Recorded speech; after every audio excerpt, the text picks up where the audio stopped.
Welkom by ons verkenning van bemarkingsinligtingstelsels, of MIS. Hierdie stelsels is noodsaaklik vir besighede, aangesien dit onmiddellike toegang tot kritieke inligting bied, wat help om foute te verminder en die doeltreffendheid van bemarkingstrategieë te verbeter. MIS help bestuurders deur akkurate en tydige inligting te verskaf, wat afhanklikheid van oordeel verminder.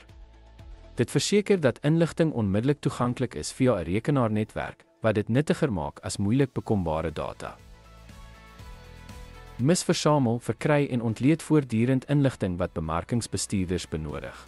Die opstel en gebruik van 'n MIS is eenvoudig en word dikwels binne organisasies 'n intranet genoem.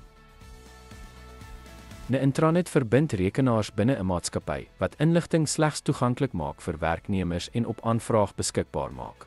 Hierdie opstelling verbeter die doeltreffendheid van inligtingvloei binne die organisasie. Ten slotte, bemarkingsinligtingstelsels is noodsaaklik vir die verbetering van besluitneming.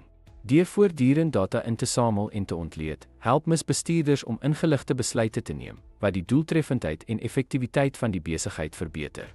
Dankie dat u by hierdie verkenning aangesluit het.